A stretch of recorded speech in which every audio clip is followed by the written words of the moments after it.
జోలికెడితే తనకే ఇబ్బంది అని తెలిసిపోయింది భీష్ముడు చనిపోవడం వల్ల, లేదా భీష్ముడు అప్పశయ్య మీద పడిపోవడం వల్ల. అప్పశయ్య మీద పడిపోయాడు అంటే ఇంకా భీష్ముడు వెళ్ళిపోయినట్లే గుర్తు, ఇంకా యుద్ధానికి సంబంధించినంత వరకు. కాబట్టి అర్ధరాజ్యం ఇచ్చేస్తే ఇక పైన దెబ్బలాట ఉండదు, ఇక పైన యుద్ధం ఉండదు. పైకి తాను గెలిచిన తర్వాత అర్ధరాజ్యం ఇచ్చినట్టు ఉంటుంది. గౌరవంగా తప్పుకుని బతికేయచ్చు. అందుకని బుద్ధొచ్చి భీష్ముడు యుద్ధం చూశాక ధర్మరాజుని ప్రాణాలతో బంధించి తీసుకురా అంటున్నాడు. అర్ధరాజ్యం ఇచ్చేసి వదిలేస్తాడు. అమ్మయ్యా, ఈ యుద్ధానికి ఇలా ముగింపు పలికే అదృష్టం నాకు కలిగింది. ఎవరిని చెప్పక్కర్లా. ధర్మరాజును ఒక్కడిని బంధించి తీసుకురావడం పెద్ద కష్టమైన విషయమా? తప్పకుండా తీసుకొచ్చేయచ్చు. అది ద్రోణాచార్యుల వారికి పెద్ద కష్టమైన విషయం ఏం కాదు నిజంగా కూడా. కాబట్టి తప్పకుండా తేగలం అని మనస్సులో అనుకున్నాడు. అది ఆయన లెక్క అనుకుని దుర్యోధనుడిని అడిగాడు. బహుశా ఇదే చెప్తాడు అనుకున్నాడు. అనుకుని, దుర్యోధన, నిజంగా అజాతశత్రుడంటే ధర్మరాజయ్య, ఎందుకు అడిగావు? ప్రాణాలతో పట్టి బంధించి తీసుకురా అని అడిగావే, నేను వరం ఇస్తానంటే అలా ఎందుకు అడిగావు అన్నాడు. ఇదే అంటాడు అనుకున్నాడు.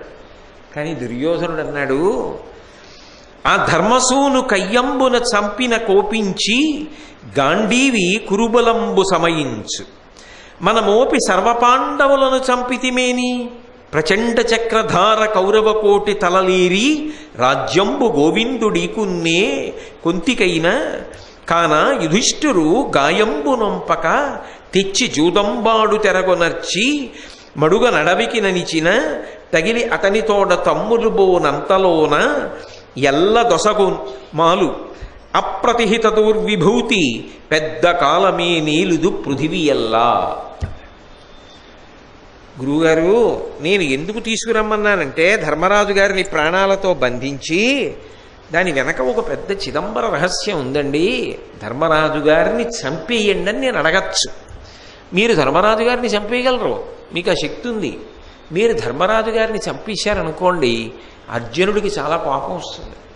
అర్జునుడికి కోపం వచ్చాడనుకోండి, కౌరవపక్షంలో ఎవరిని బతకనివ్వడు.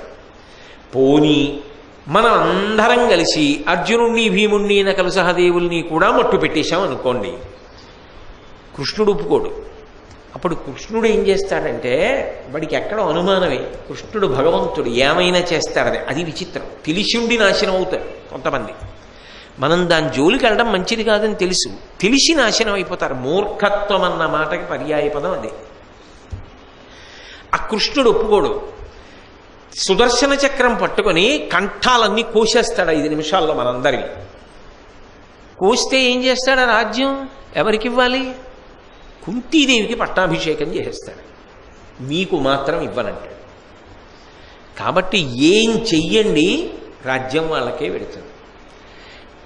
అంతకన్నా తేలిక మార్గం ఏమిటో తెలుసా? మీరు ధర్మరాజు గారిని ప్రాణాలతో బంధించి తీసుకొచ్చారనుకోండి, మళ్ళీ శకురుని పిలిచి జూదం ఆడతాడు. జూదం ఆడారనుకోండి, ఈసారి శాశ్వతమైన అరణ్యవాసము అని ప్రతిపాదన పెడతాడు. ఖచ్చితంగా ఓడిపోతాడు శకుని చేతిలో ధర్మరాజు. సుహృద్యూతం కాదనని నియమం పెట్టుకున్నాడుగా, ఆడతాడు. ఆడి ఓడిపోతాడు. ఓడిపోయిన వాడు ఏం చేస్తాడు? వెళ్ళిపోతాడు. అలా తెచ్చి జూదంబాడ తెరగొనర్చి మగుడ నడవికి ననిచిన, తగిలి అతనితోడ తమ్ములు పోనంతతోన ఎల్ల దొసగు మాలు. అతనితో పాటు 4 తమ్ముళ్ళు కూడా అడవికి వెళ్ళిపోతారు. అక్కడతో నాకున్న ఆపదలన్నీ తొలగిపోతాయి.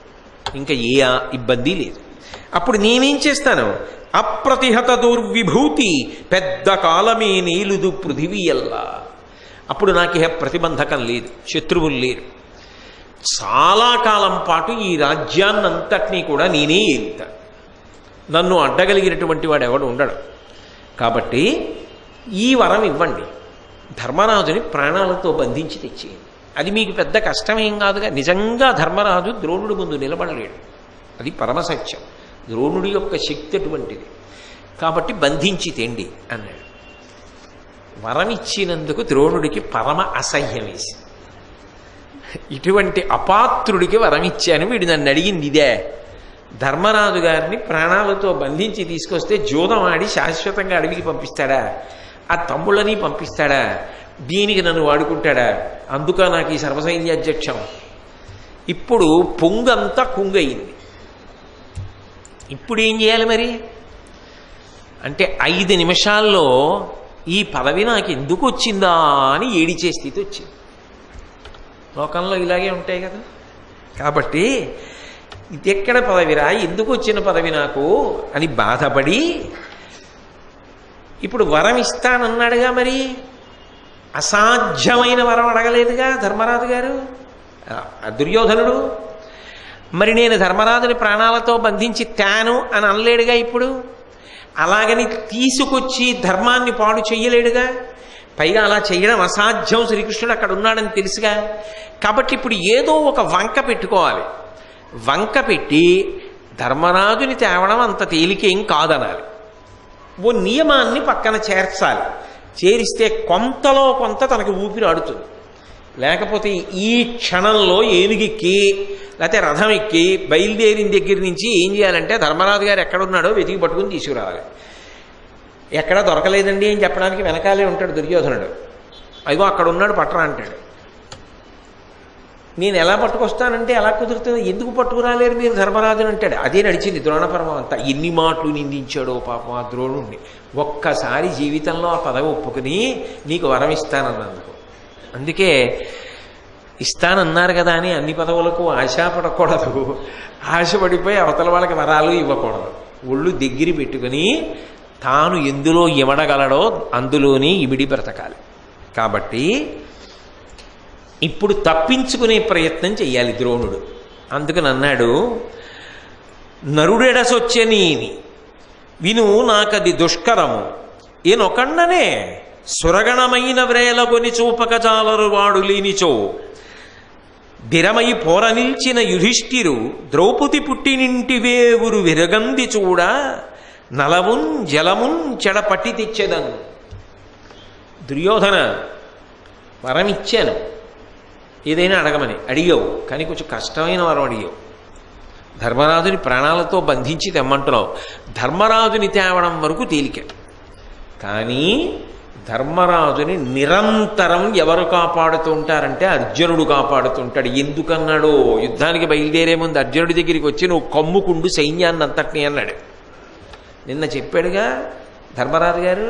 పెద్ద ఆయన నోటి వెంట వచ్చిన మాట ఉత్తినే పోతుందా? అర్జునుడికి ఆ మాట ధర్మరాజు గారు యుద్ధ ప్రారంభంలోనే చెప్పాడు. పైగా కాబోయే మహారాజు ధర్మరాజు, విశేషించి అన్నగారి యందున్న భక్తి ప్రపత్తులు, 1000 కళ్ళతో అర్జునుడు ధర్మరాజుని కాపాడుతూ ఉంటాడు. కాపాడుతున్నప్పుడు నేను ఎలా తీసుకురాను ధర్మరాజుని? అదంత తేలిక పనే. నేను వెళ్ళేది ధర్మరాజు జోలికి వెళ్ళినా యుద్ధం అర్జునుడితో చెయ్యాలి. అయితేనే నీ శిష్యుడేగా అంటావేమో. నేను కాదు, దేవతలందరూ కట్టకట్టుకొచ్చిన అర్జునుడిని ఏం చేయలేదు. ఆయన దివ్యాస్త్ర సంపన్నుడు. నేనిచ్చిన విద్యతో సరిపెట్టుకోలేదు. తపస్సు చేసి దేవతలందరి దగ్గర అనుగ్రహం పొందాడు. పాశుపతాస్త్రం కూడా ఆయనకి తెలుసు. ఆ పైన కృష్ణుడు ఉండనే ఉన్నాడు పక్కన. కాబట్టి ధర్మరాజు గారిని ప్రాణాలతో బంధించి తెచ్చేయండి అంటే మీకు కష్టమా అని అనుకోకు. ధర్మరాజు గారిని ప్రాణాలతో బంధించి తేవడం ఖచ్చితంగా కష్టమే. ఎందుకని అంటే పక్కన అర్జునుడు ఉంటాడు కనుక. కాబట్టి అర్జునుడు లేకపోతే మాత్రం, పక్కన అర్జునుడి రక్షణ ధర్మరాజు గారికి లభించకపోతే ద్రౌపదీదేవి యొక్క పుట్టింటి వారు నోళ్లు తెరుచుకుని తెల్లబోయేటట్టుగా ఎత్తుకొస్తానన్నాడు. మధ్యలో ఆ మాట ఎందుకు అంటే, మరి తనని చంపే కొడుకు కావాలని కదా ద్రుపదుడు యజ్ఞం చేశాడు. అందుకని ఆ ద్రుపదుడు అర్జునుడికి మామగారు, ధర్మరాజుకి మామగారు. ఆయన కొడుకు దృష్టజ్యుమ్నుడు అవతల వైపు సర్వసైన్యాధిపతి. ఆ దృష్టజ్యుమ్నుడు తన చంపడానికి పుట్టినవాడు. ఆ పేర్లు కూడా అండం కోపం. అందుకని ద్రౌపది పుట్టింటి వారు అంటాడు. ఒక్కొక్కడ చూడండి ఎంత కోపం అంటే పేరు కూడా వేస్తాడు. అలా ఆ ద్రౌపదీదేవి యొక్క పుట్టింటి వారు తెల్లబోయి చూస్తుంటే, అంటే నేనేదో ఇటు సర్వసైన్యాధ్యక్షుడని అటు దృష్టజ్యుమ్నుడు సర్వసైన్యాధ్యక్షుడంటే మా ఇద్దరికి పోలిక.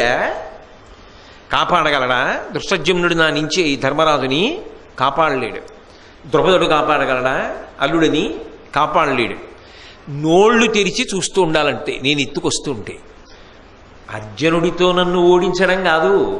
మరి ఒకానొకప్పుడు అర్జునుడు కదూ వెళ్ళి ద్రుపదుణ్ణి ఓడించాడు, ఓడించి ద్రోణాచార్యుల వారికి చిన్నతనంలో జరిగినటువంటి పరాభవానికి ప్రతీకారం తీర్చుకున్నాడు. కాబట్టి అర్జున సహకారంతో ఆ రోజున చేశాడు. ఇప్పుడు అర్జునుడు పక్కకెళ్ళని ధర్మరాజు గారిని అట్టుకొస్తా, వాళ్ళు ఏం చేయలేరు.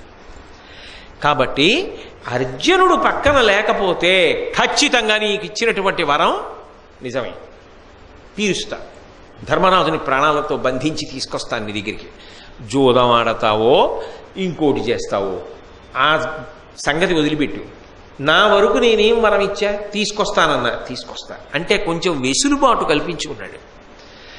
ఇప్పుడు అవతల పక్షం వైపుకి తోసేశాడు బంతిని. ఇప్పుడు అర్జునుడు ధర్మరాజు గారి పక్కన లేకుండా ఉండేట్టు ఎవరు చూడాలి?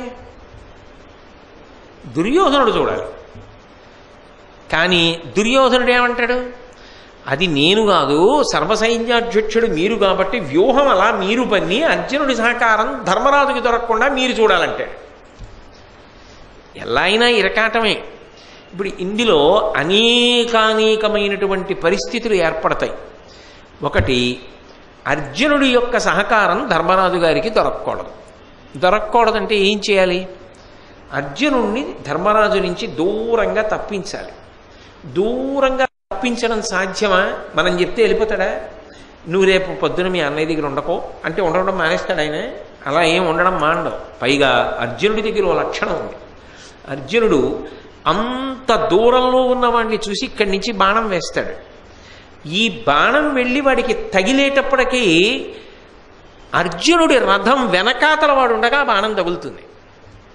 కృష్ణుడు అలా నడుపుతాడు. అంటే మీరు పట్టుకున్నారని నేను అనుకుంటున్నాను. ఆ ద్వారం దగ్గర ఉన్నవాడి మీద అర్జునుడు బాణం వేశాడు. ఈ బాణం వాడికి వెళ్ళి తగిలి తీరుతుంది. ఆయన గురి ఎటువంటిది?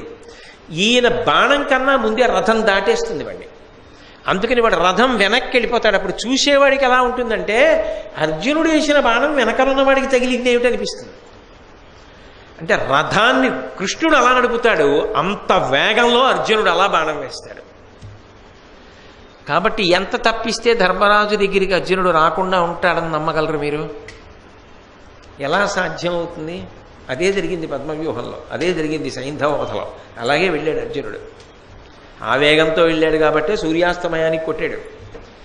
కాబట్టి అవతల కృష్ణుణ్ణి నిగ్రహిస్తారా, అర్జునుణ్ణి నిగ్రహిస్తారా? ఆయన బాణ ప్రయోగాన్ని ఆపగలరా, కృష్ణుడి యొక్క సారథ్యాన్ని ఆపగలరా? ఎలా ఆపుతారు? ఎలా ధర్మరాజు నుంచి అర్జునుణ్ణి దూరంగా ఉంచుతారు? కష్టం. ఒకవేళ ఏదో మిషపెట్టి ఏదో పన్నాగం పన్ని చాలా జాగ్రత్తగా ఆలోచించి తల పగలగొట్టుకుని అర్జునుణ్ణి దూరంగా ఉంచే ప్రయత్నం చేశారు. ధర్మరాజు గారికి సహకారం అందకుండా చేశారు. అంటే ఇప్పుడు ఏం చేయాలి? యుద్ధం చేయడం కన్నా బాగా ఆలోచన దేని మీద చేయాలంటే ఏం చేస్తే ధర్మరాజు గారు దూరంగా ఉంటాడు అర్జునుడికి, అప్పుడు మనం ధర్మరాజును పట్టుకోగలుగుతాం అన్నదాని మీద ఆలోచించాలి. ఇప్పుడు ఎందుకని ఇచ్చిన మాట అది ద్రోణాచార్యుల వారు. ఇప్పుడు తన మాట తాను నిలబెట్టుకోవాలంటే అర్జునుడిని దూరంగా పెట్టి ధర్మరాజుని పట్టుకోవడానికే ద్రోణుడు యుద్ధం చేస్తూ ఉండాలి. లేకపోతే ప్రతిరోజు పూటకి వెనక నుంచి వచ్చి అడుగుతాడు, ఇంకా పట్టుకోలేదా అంటుంటాడు. ఇచ్చిన మాటకి ద్రోణపర్వం అంతా తినేశాడు దుర్యోధనుడు. అయోగ్యులకు వరాలు ఇస్తే అలాగే ఉంటుంది. కాబట్టి ఇది మొదటి కష్టం. ఒకవేళ దొరికాడనుకోండి ధర్మరాజు గారు, దొరికిన తర్వాత ధర్మరాజు గారి చేతిలో కొన్ని ప్రత్యామ్నాయాలు ఉన్నాయి.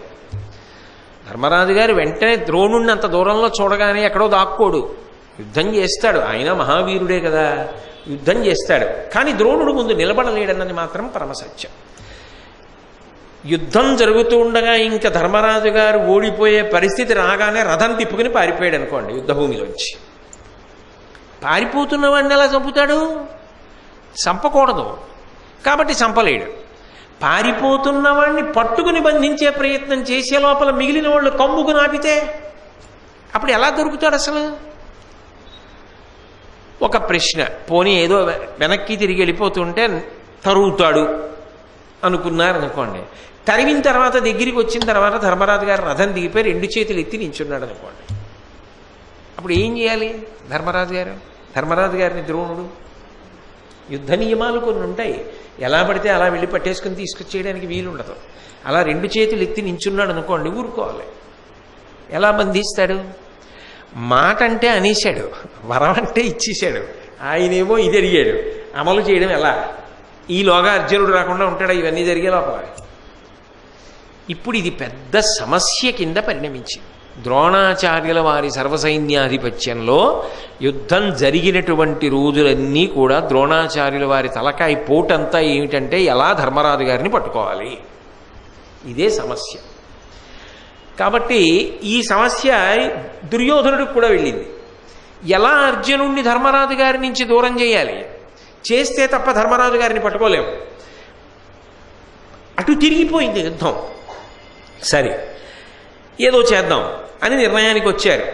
కానీ చేసిన పెద్ద పొరపాటు అక్కడే సంజయుడు ధృతరాష్ట్రుడితో జరుగుతున్నటువంటి కథని వివరిస్తూ నింద చేశాడు దుర్యోధనాదుల్ని. నీ కొడుకులున్నారే వాళ్ళు పరమ మూర్ఖులని చెప్పాడు. ఎందుకని అంటే ధర్మరాజు గారు ప్రాణముల చేత బంధింపబడాలి అని చెప్పి దుర్యోధనుడు వరం అడిగాడు. ద్రోణాచార్యుల వారు వరం ఇచ్చారు అని దుర్యోధనుడు చాటింపు వేయించాడు. చాటింపు వేయిస్తే అది ఎవరికి తెలుస్తుంది? ధర్మరాజు గారికి తెలిసింది. భీమార్జున నకుల సహదేవులకి, పాండవ పక్షానికి, కృష్ణ పరమాత్మకి తెలిసిపోయింది. తెలిసిపోయాక అర్జునుడు మరీ జాగ్రత్తగా ఉంటాడా? ఉండడా? వెళ్ళమన్నా వెళ్ళడు. ఇంకా అన్నయ్య వెనకాలే ఉంటాడు. ఇంకా ద్రోణుడి మాట ఎలా చెల్లుతుంది? యుద్ధం మరింత పీఠముడి పడిపోయిందా లేదా? ఒకటి అనవసరంగా వరం ఇచ్చేశాడు. ఇచ్చిన తర్వాత ఇంకోటి అనుకున్నాడు. దుర్యోధనుడు ఇంకోటి అన్నాడు, తను ఇంకోటి అన్నాడు, అర్జునుడు పక్కన లేకపోతే అన్నాడు. ఆఖరికి యుద్ధం ఓ పెద్ద గందరగోళమై అటు ఇటు తిరిగి ధర్మరాజుని అర్జునుడిని కలవకుండా ఉంచడం ఎలా? అటువైపుకి తిరిగిపోయింది. కాబట్టి ధర్మరాజు గారు ఈ విషయాన్ని ఆలోచన చేశాడు. ఆలోచన చేసి ఆయన అన్నాడు అర్జునుడిని పిలిచి, గురుని ప్రతిన వింటే వెరవున లావున చేసి దీని బొంకు చెయ్యవలయు, ఎరువునతడు నిన్ను నెడవెట్టి పలికిన వాడుగాన చెప్పవలసి నీకు. అర్జున, గురువుగారు ద్రోణాచార్యుల వారు చేసినటువంటి ప్రతిజ్ఞ గురించి దుర్యోధనుడు చాటింపు వేశాడు కదా, నువ్వు విన్నావు కదా. ఇప్పుడు నువ్వొక్క విషయాన్ని బాగా ఆలోచన చెయ్యి. నీ గురించి ద్రోణాచార్యుల వారికి బాగా తెలుసు. ఏమిటి తెలుసు? నువ్వు ఉండగా నన్ను పట్టుకోలేను అని. అంటే దాని అర్థం ఏమిటి? నువ్వు లేకపోతే నన్ను పట్టుకోగలడు. అందులో నాకు ఏ విధమైనటువంటి అభ్యంతరం లేదు. ఖచ్చితంగా ద్రోణుడు నన్ను పట్టుకోగలడు. పాఠం చెప్పిన గురువుగారు ఆయనకున్న అస్త్ర విద్య, ఆయనకున్న లాఘవం, ఆయన బలం తెలియదండి శిష్యుడికి. నన్ను పట్టుకుంటాడు, నిన్ను పట్టుకోలేడు, నిన్నేం చేయలేడు. ఎందుకంటే ఖచ్చితంగా ఇప్పుడు నువ్వు గురువుని మించిపోయావు. కాబట్టి నువ్వు పక్కన లేకపోతే నన్ను పట్టేసుకుంటాడు అర్జున. ఇప్పుడు గురువుగారు చేసినటువంటి ప్రతిజ్ఞ డొల్లబోవాలి. ఆయన ప్రతిజ్ఞ నిలబడకూడదు. ఎందుకని అంటే గురువుగారి మీద గౌరవం లేక కాదు. గురువుగారి మీద గౌరవానికి ధర్మరాజు గారు దొరికిపోతే యుద్ధం ఏమైపోతుంది? పెద్ద ధర్మం తన వారిని కాపాడుకోవాలి, తన మాట నిలబెట్టుకోవాలి, తన గౌరవం నిలబెట్టుకోవాలి. ఇప్పుడు గురువుగారి మాట నిలబెట్టాలండి అని చెప్పి వెళ్ళి దొరికిపోతే దుర్యోధనుడికి దొరికినట్టు అవుతుంది. అందుకని నేను దొరకడానికి వీల్లేదు. గురువు చేసినటువంటి ప్రతిజ్ఞ బొంకు అయి తీరవలసినదే. ధర్మరాజే చెప్తున్న ధర్మ సూక్ష్మం. అంటే ఇప్పుడు ఇక్కడ గురువుగారిని గౌరవించి గురువుగారు ప్రతిజ్ఞ చేశారు కదా, ఆయన ప్రతిజ్ఞ నిలబడాలి కదా, కాబట్టి నేను వెళ్ళి లొంగకపోతే ఎలా అని వెళ్ళి లొంగిపోవడం కుదరదు. గురువుగారి ప్రతిజ్ఞ భంగం అయిపోవలసిందే. ఆయన నన్ను పట్టుకోవడం సాధ్యం కాకూడదు. సాధ్యమైందా? దుర్యోధనుడి యొక్క ప్రతిజ్ఞ, దుర్యోధనుడి యొక్క పాచిక పారినట్టే, పైగా యుద్ధం పోయినట్టే ఇంకా. కాబట్టి ఇది ఎలా నెరవేరుతుంది? గురువుగారి ప్రతిజ్ఞ భంగం అవడమే ఇప్పుడు జరగాలి. అది జరగడం అన్నది నీ వలనే జరుగుతుంది. అంటే నేను రక్షింపబడాలి, గురువాక్యం భంగం అవ్వాలి, దానికి నువ్వు కారణం కావాలి. అంటే నువ్వు ఎప్పుడూ నాతో ఉండి గురువుగారికి నేను దొరకకుండా గురువుగారిని అడ్డుతూ ఉండాలి. నువ్వు ప్రయోగించే అస్త్రాలకి ద్రోణుడు ముందుకొచ్చి నన్ను పట్టలేడు. కాబట్టి గురువుగారి మాట పోవడానికి గురువుగారు చెప్పిన విద్య నువ్వు గురువుగారి మీద ప్రయోగించాలి. అర్జునుడికి అది తేలిక. అర్జునుడు ప్రాణం వదిలేస్తాడు ద్రోణుడంటే, అంత భక్తి. అటువంటి వాడికి ద్రోణుడి యొక్క మాట భంగం అయిపోయేటట్టుగా అన్నగారిని కాపాడుకోవడం, ఈ కాపాడుకోవడం వెనక కేవలం అన్నగారిని కాపాడుకోవడం కాదు, ద్రోణవాక్యం భంగం అయిపోవడానికే నేను నిలబడుతున్నానని తెలిసి నిలబడడం అర్జునుడికి క్లేశకారకమా కాదా? క్లేశకారకమైన యుద్ధ ధర్మాన్ని దృష్టిలో పెట్టుకున్నప్పుడు తప్పదు, ఆపవలసిందే ద్రోణాచార్యుల వారు. ఇప్పుడు ఏమైంది? అత్యంత ప్రీతిపాత్రులైనటువంటి గురు శిష్యుల మధ్య ఇది పెద్ద పీఠముడికి దారి తీసిందా? ఒక్క మాట, వరమిస్తానన్న ఒక్క మాట ఎన్ని మలుపులు తిరుగుతోందో చూడండి. కాబట్టి అర్జున, నీ వలననే ద్రోణాచార్యుల వారి యొక్క ప్రతిజ్ఞ భంగము కావాలి, కాబట్టి ఆ విషయంలో నువ్వు జాగ్రత్త పడాలి అంటూ, నా ఉన్న చోట ఎప్పుడు బాయక కనుగలిగి నిలిచి భండనము తగంచెయంగవలయు ఆ కురునాయుకు కోరికి ఫలంబునకు విముఖముగన్. అర్జున, నువ్వు ఎప్పుడూ కూడా యుద్ధం జరుగుతున్నప్పుడు నా నుంచి దూరంగా వెళ్ళొద్దు, ఎప్పుడు నాకు దగ్గరగా ఉండి యుద్ధం చేస్తూ ఉండు. ఎందుకనంటే ఎప్పుడు ద్రోణుడు వచ్చేస్తాడో, ఎట్నుంచి వచ్చేస్తాడో, ఆయన సామాన్యుడు కాడు, అంత వేగంగా వస్తాడు ఆయన కూడా. వచ్చినప్పుడు చటుక్కుని నన్ను పట్టుకుపోతే ద్రోణుడి ప్రతిజ్ఞ నెరవేరడం కన్నా అక్కడ దుర్యోధనుడి యొక్క కోరిక తీర్చుడు. దుర్యోధనుడి కోరిక మన ఓటమిని ప్రకటించడం, కాబట్టి అది జరగకూడదు. కాబట్టి ఎంతో జాగ్రత్తగా నన్ను కంటిని రెప్ప కాసినట్టు కాపాడుకో. ధర్మరాజు గారు అర్జునుడితో ఇంత జాగ్రత్తగా ఉండమని అడగవలసిన పరిస్థితి ఏర్పడింది. ఇది నిజానికి భీష్ముడు సర్వసైన్యాధిపతిగా ఉన్నప్పుడు జరగల. ద్రోణుడు సర్వసైన్యాధిపతి కాగానే మొదటి ప్రమాదం ఎవరికి వచ్చిందంటే ధర్మరాజు గారికి వచ్చింది. అది విచిత్రం. అలా తిప్పాడు దుర్యోధనుడు కథని.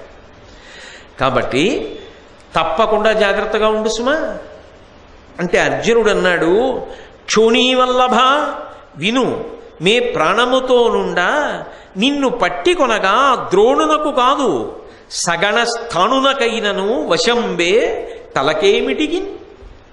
ఏమన్నాయా, ఎందుకు భయపడతావు?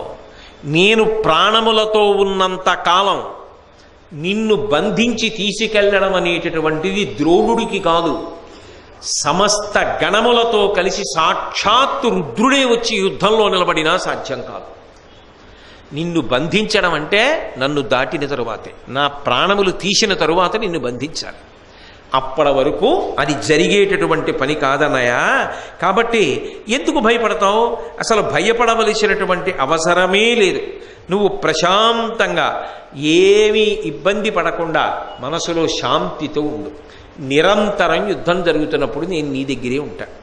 కాబట్టి బెంగ పెట్టుకోవాల్సిన అవసరం ఏముంటుంది? ఏమీ బెంగ పెట్టుకోక్కర్లేదని చెప్పాడు.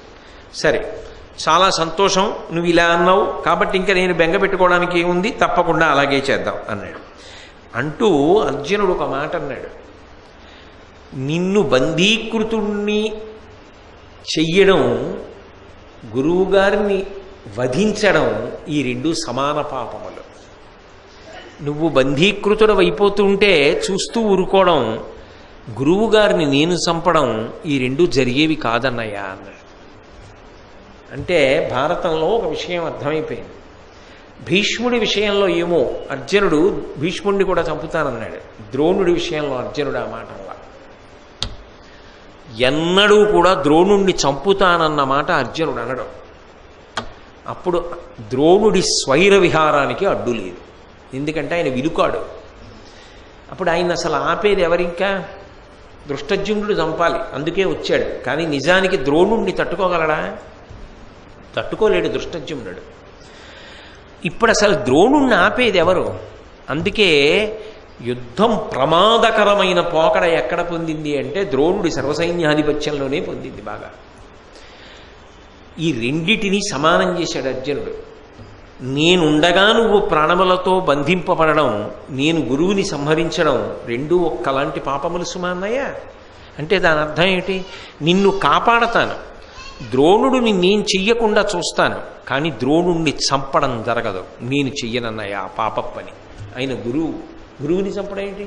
నేను చంపను. అలాగని నిన్ను బంధీకృతుణ్ణి చేస్తుంటే మాత్రం ఊరుకోను. అది ఆయనకు ఆ అవకాశం ఇవ్వను, అలా నిలబెట్టేస్తానంతే అక్కడ వరకు. అంటే ఇప్పుడు ధర్మరాజు గారికి ఏమర్థం అవ్వాలి? ఒక్కనాటికి అర్జునుడు ద్రోణుణ్ణి చంపడో, దృష్టద్యుమ్నుడు చంపాలి. అవకాశం వస్తే చంపగలడేమో కానీ అవకాశం ద్రోణుడు ఇవ్వనంత కాలం, చేతిలో ఆయుధాన్ని విడిచిపెట్టనంత కాలం ద్రోణుణ్ణి చంపడం దృష్టద్యుమ్నుడికి సాధ్యం కాదు, అర్జునుడికి సాధ్యమైనట్టు.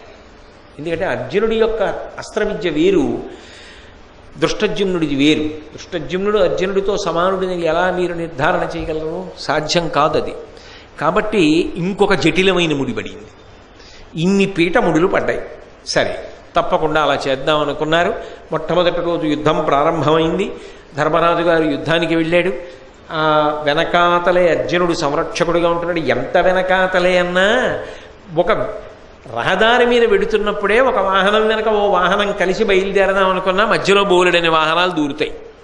అటువంటిది యుద్ధంలో ఒక రథం వెనకాతల ఓ రథం అంటి పెట్టుకుని వెళ్ళడం సాధ్యం అవుతుందా? యుద్ధం మొదలైన తర్వాత కొంచెం చిదిరి అటు ఇటు అయిపోతాయి, దూరం దూరంగా జరిగిపోతాయి రథాలు. ఆ యుద్ధం జరుగుతోంది. ఆ యుద్ధం జరుగుతున్నటువంటి సమయంలో ద్రోణాచార్యుల వారి యొక్క ప్రయత్నం ఏమిటంటే పట్టుకోవాలి ధర్మరాజుని. అక్కడికి వచ్చేటప్పటికి ఏమైపోయిందంటే ద్రోణుడు పట్టను ధర్మపక్షం గెలవాలి అనుకున్నవాడు నేను చేసిన ప్రతిజ్ఞ అన్నదొకటి ఆయనకి మనసులో ఉండిపోయింది. వెనక దుర్యోధనుడు ఒప్పుకోడు లేకపోతే, కాబట్టి పట్టాలి. కాబట్టి ఆయన లక్ష్యం ఏమైందంటే ధర్మరాజుని పట్టుకోవడం అయిపోయి ధర్మరాజుని పట్టుకోవడం కోసమే ప్రయత్నం మొదలుపెట్టాడు. అన్నట్టే యుద్ధం మధ్యలో ధర్మరాజు వైపుకి వచ్చాడు. ఇద్దరి మధ్య యుద్ధం జరిగింది. తట్టుకోగలడా ధర్మరాజు? చేశాడు ద్రోణుడితో యుద్ధం, కానీ ద్రోణుడిని నిలబెట్టడం ధర్మరాజు గారికి సాధ్యం కాదు. ధర్మరాజు గారు విపత్కర పరిస్థితిలో ఉన్నారు అని గుర్తించాడు. రథచక్ర రక్షకుడు సుకుమారుడు అని ఆయన బాణప్రయోగం చేశాడు ద్రోణుడి మీదకి. ఆ బాణాలు ద్రోణుడి గుండెల్లో గుచ్చుకున్నాయి. ఖేదం కలిగింది.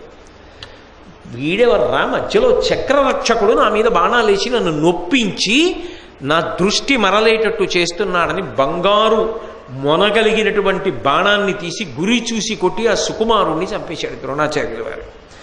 చంపేసి ఆ పైన ఎంత ఉద్ధతితో పోరాటం చేశాడంటే ఏదో సింహం ఒక మేకని పట్టుకోవడానికి వెడుతున్నప్పుడు ఎలా వెడుతుందో అలా ధర్మరాజు గారి మీద పడిపోతున్నాడు పట్టుకుని బంధించడానికి.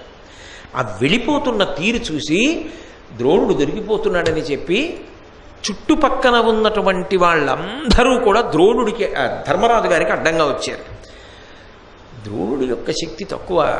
ఆయన నకులుణ్ణి 5 బాణాలతో బాధించాడు. సహదేవుణ్ణి 7 బాణాలతో నిలబెట్టేశాడు. విరాట్రాజుని 9 బాణాలతో నిలబెట్టాడు. విరాట్రాజుని ద్రుపదమహారాజు గారిని ద్రోణుడే చంపేశాడు యుద్ధంలో. సాత్యకిని 7 బాణాలతో నిలబెట్టాడు. ద్రౌపదీపుత్రులు ప్రతివింధ్యాదులను 3 బాణాలు వేసి ఆప్ చేశాడు. ఇవన్నీ ఎంతసేపు కను రెప్ప వేసి తెరిచే లోపల వేసి కొడతాడు. అంత లక్ష్యశుద్ధి ఆ వయసులో, అంత వృద్ధుడు. అలాగే 20 బాణాలు ప్రయోగించి ఉత్తమౌజుడు అనబడేటటువంటి రాజుని నిగ్రహించాడు. 12 బాణాలు ప్రయోగించి ధర్మజుణ్ణి శిఖండిని అలా ఆపేశాడు. ఇక ఎదుర్కొన్నటువంటి రధికులందరి యొక్క పొగరణిగిపోయేటట్టుగా బాణ పరంపర ప్రయోగించి పడగొట్టాడు. యుగంధరుడు అన్నవాడు ధర్మరాజు గారికి ద్రోణుడికి మధ్యలో అడ్డంగా వస్తే ఒక్క బాణం గుండెల్లోకి గురి చూసి కొట్టి చంపేశాడు. వ్యాఘ్రదత్తుడు సింహసేనుడు అనబడేటటువంటి గొప్ప గొప్ప రధికుల్ని పడగొట్టేశాడు. పడగొట్టి ధర్మరాజు గారిని పట్టుకోవడానికి వెళ్ళిపోయాడు. వెళ్ళిపోగానే సైన్యమంతా ఆహాకారం చేసింది. ఇది ఎప్పుడు? మొదటి రోజు యుద్ధంలో. ఇంకా మొట్టమొదటి రోజు యుద్ధం మధ్యాహ్నం వరకు కూడా వచ్చిందో లేదో పట్టేశాడు ధర్మరాజు.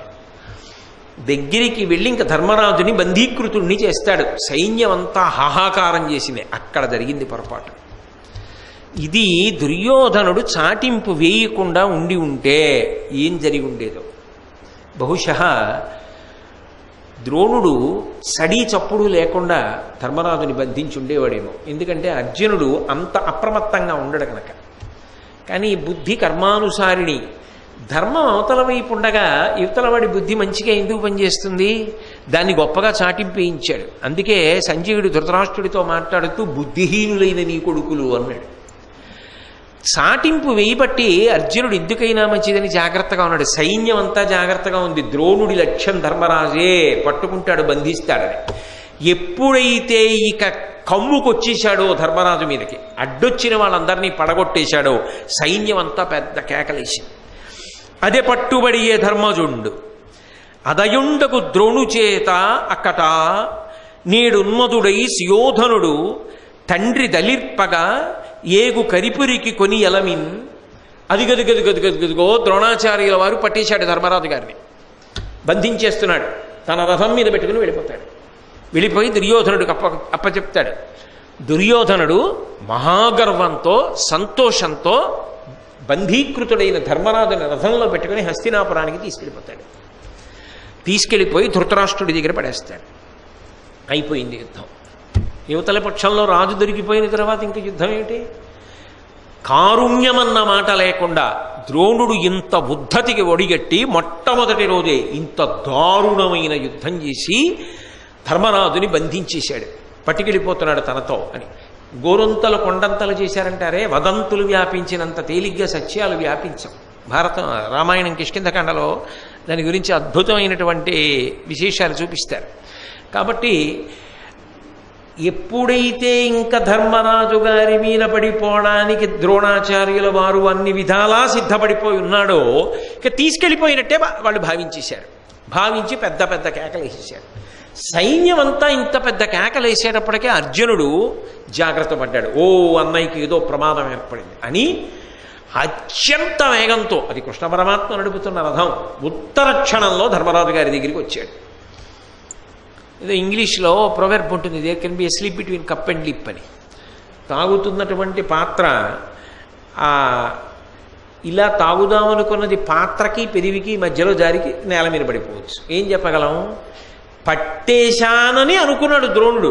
ఖచ్చితంగా అర్జునుడు వచ్చాడు. ఆ రావడం కూడా ఎలా వచ్చాడంటే, ధరణీభాగము క్రక్కునన్ కదల రథ్యవ్రాత చించద్గతి స్ఫురణం బొప్పగా బణజాలము అభంబుంగప్ప అత్యంత నిష్ఠుర సంతర్జన ఘోష భీషణ మహాటోపంబు దిగ్గంతులాతురతం పొందగా చేరవచ్చి పడి పార్థున్ తద్గురున్ తాకినన్. ఏ సామాన్యమైన రీతిలో రాలా, అసలు వస్తూనే భయంకరమైనటువంటి రీతిలో ఆ దేవదత్తాన్ని పూరిస్తూ వస్తూ బాణ పరంపరల చేత ఆకాశాన్నంతటినీ కప్పేశాడు. అంటే జరిపేశాడంతే శత్రు సైన్యాన్ని. అంత పెద్ద బాణ పరంపరతోటి ఆ రథం వస్తున్నప్పుడు ఆ గుర్రాల యొక్క దూకుడు చప్పుడు దిగ్దిగంతముల వ్యాపించిందిట. అది కృష్ణ పరమాత్మ యొక్క రథ సారథ్య ప్రౌఢి. అలా రథాన్ని తీసుకొచ్చి ఆకాశం కనపడలేదు. అప్పటి వరకు కనపడింది, మరుక్షణంలో ఇక ఆకాశం లేదు. బాణముల చేత కప్పాడు అర్జునుడు. అంటే మహానుభావులు ఏమి అరివీర భయంకరులండి, అంత బాణప్రయోగం చేస్తాడు ద్రోణుడి కన్నా మించి. అలా బాణపరంపర ప్రయోగించి ఆ ధనుష్టంకారము చేస్తున్నప్పుడు, బాణములు విడిచిపెడుతున్నప్పుడు వచ్చినటువంటి ధనుల చేత అందరి యొక్క గుండెలు డిగ్గుమనగా గొప్ప ఆటోపంతో దిక్కులు కదిలిపోయేటట్టుగా వచ్చి ఒక్కసారి గురుణ్ణి తాకాడు. తాకాడు అంటే ద్రోణాచార్యుల వారి మీద బాణప్రయోగం చేశాడు. చెయ్యగానే దొరికాడనుకున్న ధర్మరాజు జారిపోయాడు. ద్రోణుడికి ఎదురుగుండా అర్జునుడు నిలబడ్డాడు. ఇంకా చెప్పడానికి ఏముంటుంది? ఇద్దరి మధ్య సంకుల సమరం జరిగింది. ఆ సంకుల సమరంలో ద్రోణుడి యొక్క సైన్యం ద్రోణుడి చుట్టూ నిలబడింది, అర్జునుడి యొక్క సైన్యం అర్జునుడి చుట్టూ నిలబడింది. ధర్మరాజు గారు దొరకాలని ద్రోణుడి పట్టుదల, ధర్మరాజు ద్రోణుడికి దొరకకూడదని అర్జునుడి పట్టుదల. అలా యుద్ధం జరుగుతున్నప్పుడు ఆ గాంధీవము యొక్క వింటి నారి టంకారముల చేత ఆకాశమంతా నిండిపోయేటట్టుగా ఆ రోజున అర్జునుడు 2 చేతులతో ప్రయోగించినటువంటి బాణ పరంపరకిట మధ్యాహ్నం దాటాక ప్రారంభమైంది యుద్ధం. ద్రోణుడు అర్జునుడు చేసినటువంటి యుద్ధానికి అసలు యుద్ధభూమి అంతా కూడా ఏదో బయట ఎక్కడో చూడండి, చాలా కాలం వాడకుండా ఉన్న ప్రదేశాలు రాళ్లతో రప్పలతో నిండిపోయి ఉంటాయి. అలా సాయంకాలం అయ్యేటప్పటికీ పుర్రెలతో నిండిపోయింది. అర్జునుడి యొక్క బాణ ప్రయోగపు ప్రౌఢికి పుర్రెలతో నింపి కొవ్వు మాంసం బురదతో నిండిపోయింది. ఎక్కడ చూసినా అప్పటి వరకు గట్టిపడి ఉన్నటువంటి భూమి రక్తము కొవ్వు మాంసముల చేత బురద బురదగా మారిపోయింది. ఎముకలు పొడి అయిపోయి చల్లుకుపోయాయి ఇసుక కింద. అలా యుద్ధం చేస్తుంటే ఇద్దరు ఎక్కడ వెనక్కి తీలా. అటువంటి యుద్ధం చేస్తుంటే ఎందుకు? ఇచ్చిన మాట కోసం. లేకపోతే పాండవ పక్షం మీద అంత యుద్ధం చేస్తాడో చేయడు. నా మాట నెగ్గాలని ద్రోణుడు, నెగ్గకూడదు, నేను అన్నయ్యని కాపాడుకోవాలని అర్జునుడు. ధర్మరాజు నెపంగా యుద్ధం ఎలా తిరిగిందో చూడండి ద్రోణ పర్వంలో. ఇంత గొప్ప యుద్ధం జరుగుతుంటే సూర్యాస్తమయమైందని తెలియలేదుట. ఎందుకని? మామూలుగా యుద్ధం జరిగితే సూర్యాస్తమయం తెలుస్తుంది. వీళ్ళిద్దరూ వేసిన బాణాలకి ఎప్పుడో ఆకాశం కప్పబడి చీకటైపోయింది. ఇంకా కొత్తగా చీకటి వస్తే ఎలా తెలుస్తుంది?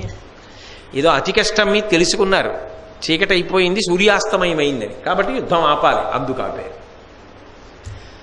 అర్జునుడు సంతోషంగా ధర్మరాజు గారిని తీసుకుని శిబిరానికి వెళ్ళిపోయాడు. ద్రోణాచార్యుల వారు అబ్బా జారిపోయాడు రా ఇవాళ అనుకుని వెనక్కి వెళ్ళిపోయాడు. వెళ్ళిపోయినందుకు ధర్మరాజు అర్జునుడిని అభినందిస్తాడు, అన్నని కాపాడుకున్నందుకు ధర్మరాజు సంతోషిస్తాడు. కానీ అక్కడ దుర్యోధనుడు ద్రోణుడిని ఊరుకుంటాడా?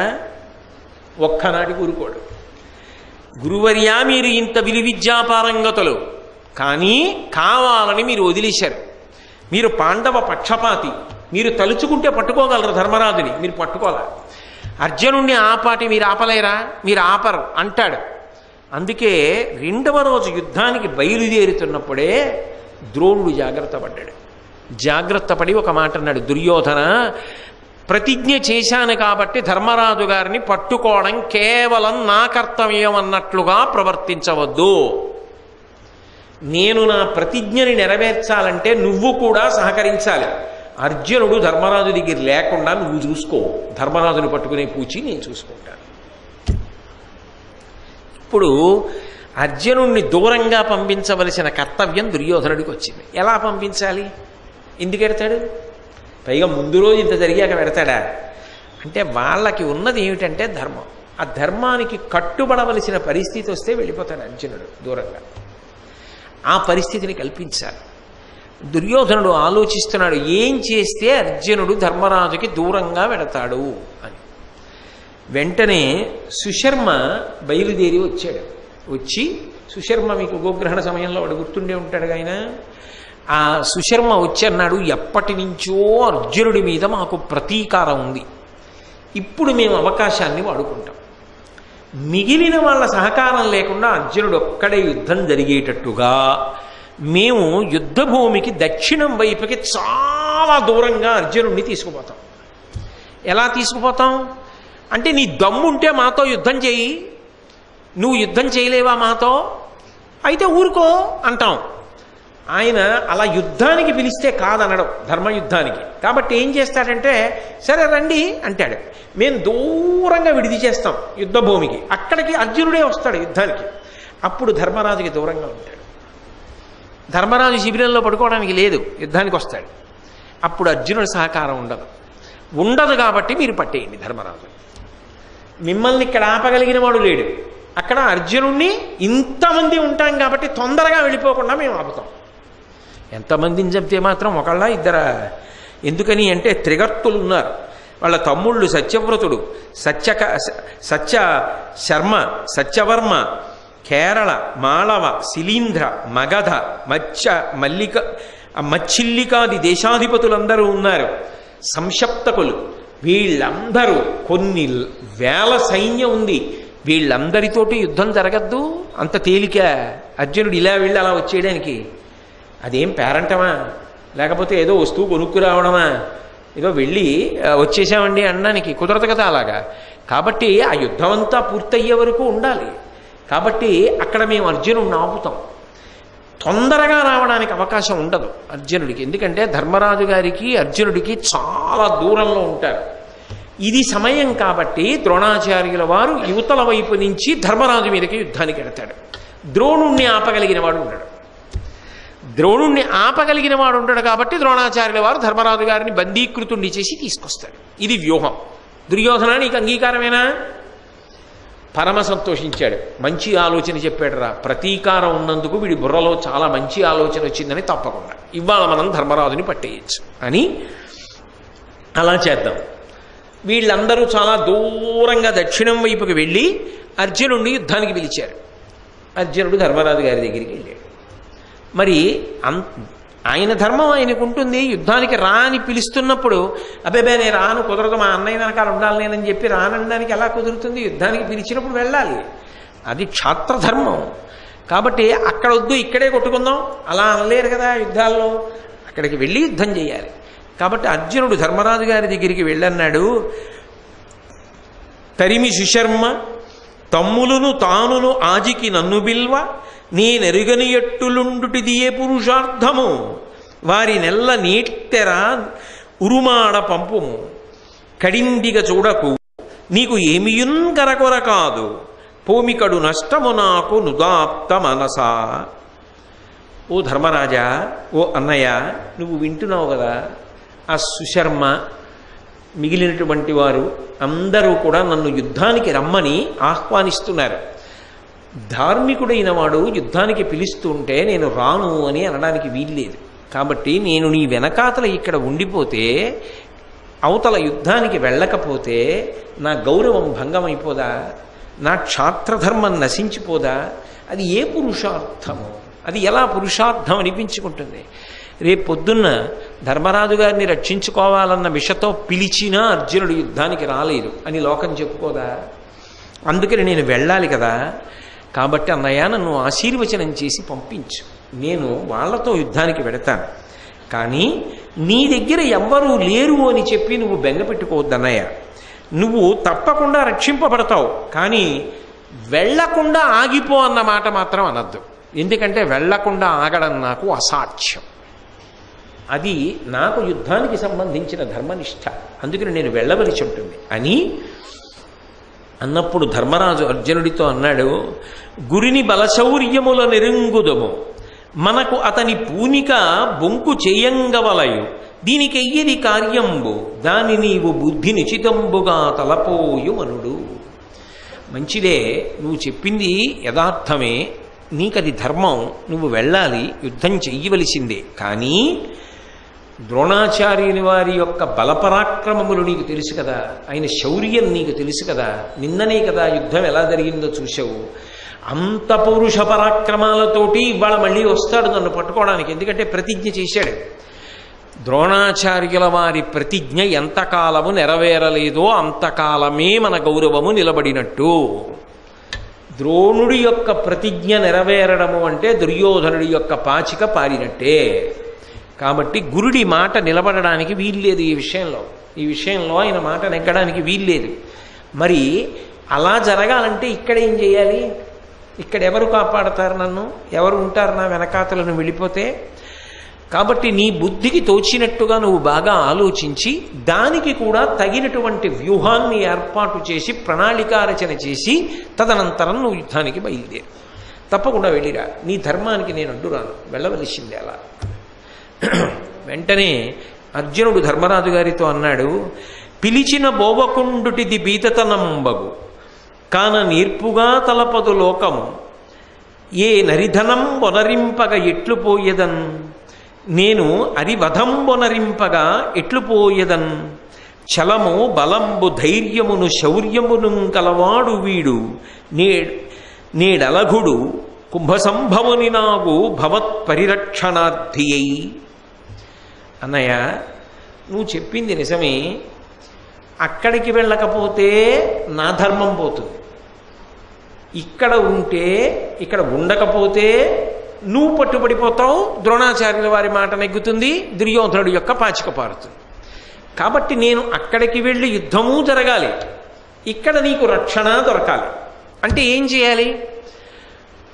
నిన్ను కాపాడగలిగినటువంటి గొప్ప వీరుణ్ణి వేరొకడిని నా స్థానంలో నియమించాలి. నిజానికి అర్జునుడితో సమానమైన వాడు ఉంటాడా? ఉండడు. కనీసంలో కనీసం ఏమిటంటే ఆ రోజుకి ద్రోణాచార్యుల వారిని నిలబెట్టగలిగిన వాడు అయి ఉంటే చాలు. వాళ్ళ సంసప్తకుల సంగతి చూసి నేను వచ్చేస్తాను. ఈ లోపల ఆపగలిగితే చాలు. కాబట్టి అటువంటి మహావీరుడు ఎవరున్నాడన్నది నేను ఆలోచించాను. ఉన్నాడన్నయ్య. పాంచాల దేశానికి సంబంధించినటువంటి వీరశ్రేష్ఠుడు సత్యజిత్ అన్నవాడు ఉన్నాడు. ఆయన మహావీరుడు, గొప్ప విలువిద్యా పారంగతుడు. ఆయనని నీకు రక్షకుడిగా ఉంచుతారు. ఆయన నీకు రక్షకుడుగా ఉండగా ద్రోణుడు నిన్ను పట్టడం అంత తేలిక విషయం కాదు. నేను నా ధర్మాన్ని నెరవేర్చుకోవడానికి యుద్ధానికి వెళ్ళి వస్తాను. ఇతడున్న ఎంతసేపును మతినేమియూ నెరవవలదు మార్తుల చేతన్ హతుడయ్యనేని నిలుచుట చతురత కాదు అనికి తొలగి చనబలయు నృపా. అన్నయ్య, ఈ సత్యజిత్ ఎంతకాలం నీ పక్కన ఉండి యుద్ధం చేస్తుంటాడో అంతకాలం నిన్ను ద్రోణుడు పట్టలేడు, అందులో సందేహం లేదు. కానీ ఈ సత్యజిత్తు ద్రోణుణ్ణి పూర్తిగా నిలువరించగలడు అని చెప్పడం నాకు కూడా సాధ్యం కాదు. ఈ సత్యజిత్తుని ద్రోణుడు సంహరించగలడు. నువ్వేం చేస్తావంటే యుద్ధానికి వెళ్ళు, ఈ సత్యజిత్తు పక్కన ఉంటాడు. ఈయన ద్రోణుడితో యుద్ధం చేస్తున్నంతసేపు నీకే భయం లేదు, నిన్ను కాపాడతాడు. ఏ కారణం చేతనైనా ఇతను ద్రోణుడి చేతిలో మరణిస్తే ఇంకా నువ్వు ద్రోణుడితో యుద్ధానికి మాత్రం వెళ్ళకు. వెంటనే యుద్ధభూమి విడిచి పారిపోయి వచ్చి, అంతకన్నా మార్గం లేదు. ఎందుకనంటే వెనక్కి రావడం తప్పవచ్చు, యుద్ధభూమిని విడిచిపెట్టడం తప్పే. కానీ పెద్ద ధర్మం ఉంటుంది. చిన్న ధర్మం కోసం నువ్వు పట్టుపడితే మొత్తం యుద్ధం పోతుంది. కాబట్టి సత్యజిత్తు మరణించాడా ఇంకా నువ్వు యుద్ధభూమిలో ఉండద్దనయ్య, వచ్చేసేయి వెనక్కి తిరిగి అని ధర్మరాజు గారికి అర్జునుడు ప్రబోధం చేసి. కానీ ఎంతంత కుట్రలు ఎంతంత కుతంత్రాలండి. ఆ అర్జునుడిని దూరం పెడితే తప్ప పొసగదని మొదటి రోజు యుద్ధంలో ఉన్న అనుభవాన్ని స్వీకరించి రెండవ రోజు యుద్ధానికి ఎంత పెద్ద వ్యూహరచన చేసి దూరం పెట్టారో చూడండి. అర్జునుడు అలా వెళ్ళిపోయాడు, ధర్మరాజు ఇలా వెళ్ళిపోయాడు, సత్యజిత్ ఆయన వెంట ఉన్నాడు, ద్రోణుడు ఇలా వచ్చాడు. మీకు అర్థమైపోయిందిగా, అలా ఇలా అండంలో మీ కళ్ళలో కనబడుతుంది. యుద్ధం ప్రారంభమైపోయింది. ద్రోణుణ్ణి ఎదుర్కొని ఎవరు మాత్రం ఎంతసేపు నిలబడగలరండి? ఆయనే సామాన్యమైన వీరుడా? ఎంతమంది వెళ్ళి అడ్డుపడినా అగ్నిలో శలభాలే ఆయన ముందు. కాబట్టి అర్ధమండలాకార వ్యూహాన్ని రచించాడు దృష్టద్యుమ్నుడు. భయంకరమైనటువంటి యుద్ధం ప్రారంభమైంది. రాని వచ్చేసాడు. ఆయన లక్ష్యం ధర్మరాజుని పట్టుకోవడం. అందులో ఆ రోజున దుర్యోధనుడు ప్రయత్నపూర్వకంగా పంపించేశాడు అర్జునుడిని దూరంగా కుట్ర చేసి. ఇవాళ ద్రోణుడు పట్టకపోతే ఇంకేమైనా ఉందా? పాండవుల మీద ప్రేమతో పట్టలేదో ఇంటికి వెళ్ళాక ఉంటుంది దుర్యోధనుడితో వ్యవహారం. కాబట్టి పట్టవలసిందే. తన కర్తవ్యం తాను చేసేయాలి. ఎందుకు? ఒక్క మాట జారాడు వరం ఇచ్చేస్తానని, పదవి ఇచ్చాడు కదా అని తొందరపడిపోయాడు. ఎక్కడ వరకు వచ్చిందో చూడండి కథ. రోజు ఇదే పని. కాబట్టి యుద్ధానికి వచ్చాడు. సహాయం అర్జునుడు చెప్పాడుగా, సత్యజిత్ ఎదురొచ్చాడు. ఇద్దరి మధ్య సంకుల సమరం సాగింది. పాపం చెయ్యగలిగినంత యుద్ధం చేశాడు. ఏం సామాన్యమైన యుద్ధం చేయలే. ద్రోణపర్వం జరుగుతుంటే ద్రోణుడి దెబ్బలకి తట్టుకుని ఎలా చేశాడు రా ఈ సత్యజిత్ యుద్ధం అనిపిస్తుంది. అంత గొప్ప యుద్ధం చేశాడు. కానీ ద్రోణుడు ఓ నవ్వు నవ్వి సత్యజిత్తుని సంహరించాడు.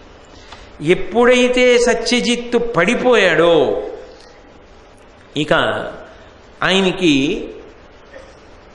నిలబడడానికి ధైర్యం సరిపోలేదు ధర్మరాజు గారికి. ఎందుకంటే ఇంకా ఉత్తర క్షణం తనని కబళించి పట్టుకుంటాడు. కాబట్టి అర్జునుడు చెప్పినటువంటి మాటలు జ్ఞాపకానికి వచ్చాయి. సాహంకారుండగు గురు బాహుబలంబునకు ఉలికి పారదొలంగెన్ వాహముల తోలుకొని ఉత్సాహంబు చలంబు నెడల ధర్మజుడధిపా. అర్జునుడు ఏం చెప్పాడో అదే చేశాడు.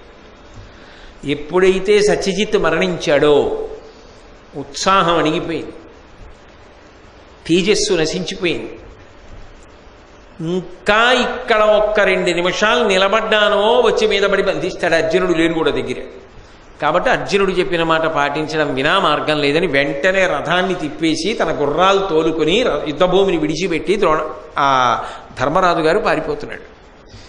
ఎంతటి మహానుభావులకు కూడా ఎన్ని కష్టాలు వస్తాయో చూడండి.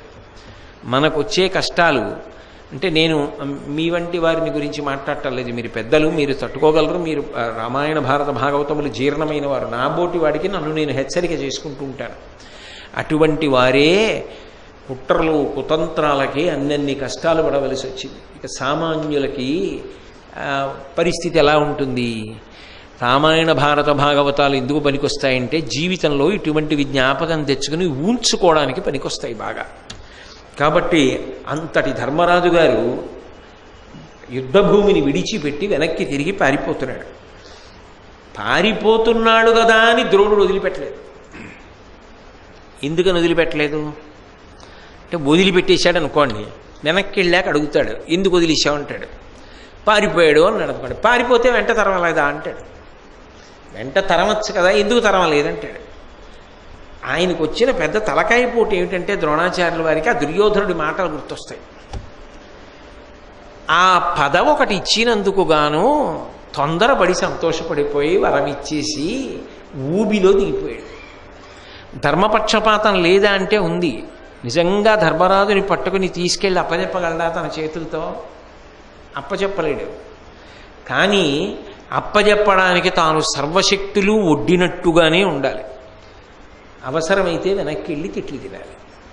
ఏమాయన కర్మ అంటే తొందరపడి పదవులు ఒప్పేసుకుంటే అలాగే ఉంటుంది.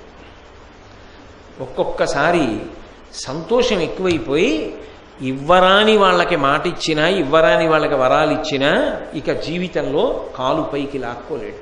ఎంత ఇబ్బంది పడతారనడానికి ద్రోణుడు ఉదాహరణ. లోపల ఒకటి, పైన చేస్తున్నది ఒకటి, ఎంత సతమతమవుతుంటాడు ఆయన మాత్రం. ఇంత బాధపడుతున్నాడు. కాబట్టి అవకాశం లేక ధర్మరాజు గారిని వెంట తరిమేడు. ఆయన్ని వెంట తరుగుతుంటే, మరి పారిపోతున్నవాడిని వెంట తరుగుతుంటే అదే పట్టుకోవడం కష్టం ఏమిటి? పట్టుకుంటాడు. పట్టుకున్నాడంటే బంధిస్తాడు. అందుకని అడ్డుపడ్డ మొదలెట్టారు. అడ్డుపడ్డ వాళ్ళల్లో సూర్యదత్తుడు ఉన్నాడు. ఆయన్ని చంపేశాడు వెంటనే. ఎందుకనంటే వెడుతున్నప్పుడు అడ్డొచ్చారనుకోండి తను వెనక పడతాడు. అందుకని బాణం వేసి సూర్యదత్తుడిని చంపేశాడు. శిఖండిని నిలువరించాడు, సాత్యకిని నిలువరించాడు. ఈ యుద్ధం జరుగుతుండగా వీళ్లతో యుద్ధం చేస్తున్నాడు, వీళ్ళని కొంతమందిని చంపుతున్నాడు కదా, మనకు అవకాశం చిక్కిందని అదే పోక పారిపోయాడు అనుకోండి ధర్మరాజు గారు, మరీ అసహ్యంగా ఉంటుంది. అందుకని వాళ్ళు ఆగి యుద్ధం చేస్తున్నప్పుడు కనీసం తాను వెనక్కి తిరగాలి, వెనక్కి తిరిగి వచ్చి బాణాలు వేయాలి. మరీ అన్యాయంగాను ఇదే అవకాశం ఈ 5 నిమిషాల్లో మనం అంతంత దూరం పారిపోదామని పారిపోతే మరీ అసహ్యంగా ఉండదు. ఏదో ప్రాణాలని నిలబెట్టుకోవడానికి, అవతల వైభవాన్ని నిలబెట్టడానికి, తన పక్షం గౌరవాన్ని నిలబెట్టడానికి యుద్ధభూమిని విడిచిపెట్టి పారిపోయాడు. అర్థం ఉంది. తన వారైన వారు అడ్డుపడుతున్నారు. శిఖండి నిలబడగలడా? సాత్యకి నిలబడగలడా? ఎవరు నిలబడతారు ద్రోణాచార్యుల వారి ముందు? ఎవరూ నిలబడలేరు. అదేం సామాన్యమైన యుద్ధం కాదైంది. అంత భయంకరమైన యుద్ధం చేస్తాడు. రౌద్రరసానికి మారుపేరు. ఆయన యుద్ధం చేస్తే అలా ఉంటుంది. నిమిషాల మీద చంపేస్తాడు. 10,000, 5,000, 20,000 పీనుగు పెట్టెల కింద పడిపోతారు. అంత దారుణమైన యుద్ధం చేస్తాడు. అటువంటి యుద్ధం చేయగలిగిన వాడిని ఎవరైనా నిలువరిస్తారు కాసేపు, అంతే. అంతేకాని ఆయన్ని పూర్తిగా పడగొట్టేయడం ఎవరికీ సాధ్యం కాదు. కానీ కనీసం తన కోసం అడ్డుపడుతున్న వాళ్ళకి మళ్ళీ వెనక్కి తిరిగి వచ్చి నిలబడాలా ధర్మరాజు? కనీస ధర్మం కదా. అందుకే వెనక్కి వచ్చాడు. వెనక్కి వచ్చి మళ్ళీ వీళ్ళతో కలిసి 300 బాణాలు వేసాడు. వేసి మళ్ళీ వీళ్ళతో కలిసి యుద్ధం చేస్తున్నాడు. యుద్ధం చేస్తుంటే మళ్ళీ అవకాశం వచ్చింది. ధర్మరాజు ఎదురొచ్చి నిలబడ్డాడని మళ్ళీ వీళ్ళని పడగొట్టి మళ్ళీ ధర్మరాజుని పట్టుకోపోయాడు. మళ్ళీ ధర్మరాజుకు ఉన్న అవకాశం ఏంటి? పారిపోవడమే. మళ్ళీ పారిపోయాడు. అంటే ఒక్కటి ఆలోచించండి. నిజానికి భీష్మ పర్వంలో ఇవన్నీ కనపడవు మీకు. ద్రోణుడు సర్వసైన్యాధిపతి అయినటువంటి 2వ రోజే ఈ అల్లరంతా. మొదటి రోజే అంత అల్లరి, 2వ రోజు ఇంత అల్లరి. వెళ్ళిన కొద్దీ జటిలమైపోయింది. ఎందుకు అయిపోయిందంటే దుర్యోధనుడు కుయుక్తితో అడిగిన ఒక వరం అంత ప్రమాదాన్ని తీసుకొచ్చేసింది. దాంతో ఆయన దూరంగా పారిపోయాడు. ఆ పారిపోతున్నప్పుడు ఏమైందంటే భగదత్తుడు అని ఆయన నరకాసురుడి యొక్క కుమారుడు, సుప్రతీకము అని చెప్పి ఒక ఏనుగుని ఎక్కొచ్చాడు. అది భయంకరమైన యుద్ధం చేస్తుంది ఆ సుప్రతీకం. దాన్ని అంకుశంతో పొడిచి దాన్ని విడిచిపెట్టాడు. ఆ సుప్రతీకం అదే యుద్ధం చేసేసి కనబడ్డ వాళ్ళందరినీ చంపేస్తాడు. ఆ ధూళంతా రేగిపోతోంది. భీముడంతటి వాడు వచ్చి దానితో యుద్ధం చేస్తే అంత తేలిగ్గా యుద్ధంగా అదేం కనపడలేదు. అవతల భగదత్తుడు కూడా అలా బాణపరంపర ప్రయోగిస్తున్నాడు. సైన్యం అంతా కలత చెంది పారిపోతోంది, ధర్మరాజు గారి సైన్యం. పైగా ధర్మరాజే పారిపోయాడు, యువతల ద్రోణుడు చెలరేగిపోయాడు. ఇంత వేల సైన్యం పారిపోతుంటే ధూళి రేగిపోయి తెలియదండి ఎంత దూరంలో ఉన్నవాడికైనా మన సైన్యం పారిపోతోందని. కృష్ణ పరమాత్మ చూశాడు. చూసి ఇప్పటి వరకు చాలామందిని పడగొట్టేశావు, సంశప్తకుల్ని, ఎవరో కొద్దిమంది మిగిలేరు, వీళ్ళ సంగతి అలా ఉంచు, వచ్చే సంచికలో చూడొచ్చు, ముందు మళ్ళీ అటువైపు కెడతాంద్రా అని మహానుభావుడు అంత గొప్ప సారథ్యం చేస్తాడు కాబట్టి అంత వేగంగా మళ్ళీ రథాన్ని ఇటువైపుకి తీసుకొచ్చాడు. ఇటు తీసుకొచ్చేటప్పటికీ అలివి కాని రీతిలో ఆ భగదత్తుని యొక్క ఏనుగు ఈ సుప్రతీకము చెలరేగిపోయి ఉంది. అది అర్జునుడి యొక్క రథాన్ని చుట్టి అవతల బారైపోయింది. కించిత్తులో తప్పించాడు కృష్ణ పరమాత్మ. తప్పించిన తరువాత అర్జునుడు బాణప్రయోగం చేసి ఆ సుప్రతీకాన్ని పడగొట్టాడు. పడగొట్టగానే భగదత్తుడికి ఆగ్రహం వచ్చి ఆయన వైష్ణవాస్త్రాన్ని ప్రయోగించాడు. అది అర్జునుడి మీదకి వచ్చేస్తున్నప్పుడు కృష్ణ పరమాత్మ పగ్గాలు వదిలేసి అర్జునుడికి అడ్డంగా నిలబడ్డాడు. అది ఆయన మెడలోకి వచ్చి వైజయంతి మాలతో పాటుగానే ఒక మాలగా పడిపోయింది. పడిపోగానే అర్జునుడికి బాధేసింది. బావా, అయిన దానికి కాని దానికి యుద్ధంలో జోక్యం చేసుకుంటున్నావు, ఇది నాకు అవమానం కదా. భగదత్తుడితో అర్జునుడు యుద్ధం చేయలేకపోయాడు, ఆయన వేసిన అస్త్రాన్ని ఎదుర్కొనలేకపోయాడు. కృష్ణ పరమాత్మ అడ్డొచ్చి నిలబడి దాన్ని పుష్పమాలగా స్వీకరించారని చెప్పుకుంటుంది కదా లోకం. నువ్వు ఇలా చెయ్యొచ్చా అని అడిగాడు. ఆయన కర్మ, మహానుభావుడు ఎంత ప్రేమో, తనని నమ్ముకున్న వాళ్ళ కోసం ఎంత కిందకి దిగొస్తాడో. అర్జున, నిన్ను అవమానించడం నా ఉద్దేశ్యం కాదు, నిన్ను తక్కువ చేయడం నా ఉద్దేశ్యం కాదు.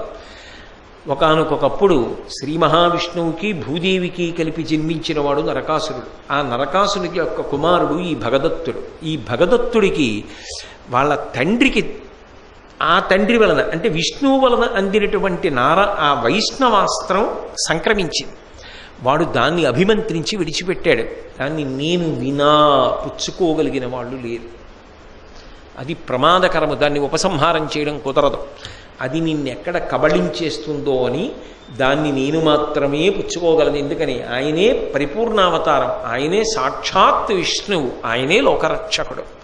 అందుకని అడ్డు నిలబడి నేను దాన్ని స్వీకరించాను. ఎందుకంత బాధపడతావు? ప్రయోగించినటువంటి అస్త్రం నేను తీసుకున్నానని బెంగపెట్టుకునే కన్నా ప్రయోగించిన భగదత్తుడిని పడగొట్టు అంటాడు. చేతిలోని వైష్ణవాస్త్రం పోయిందిగా భగదత్తుడికి. అర్జునుడు అస్త్రప్రయోగం చేసి భగదత్తుడిని పడగొట్టాడు. ఆ భగదత్తుణ్ణి పడగొట్టేసిన తరువాత అప్పుడు చాలా సంతోషపడి అమ్మయ్యా యుద్ధాన్ని చక్కబరిచి మళ్ళీ సైన్యాలన్నీ యుద్ధభూమిలోకి వచ్చి దుర్యోధనుడి యొక్క సైన్యంతో యుద్ధం చేయడం ప్రారంభం చేశాయి.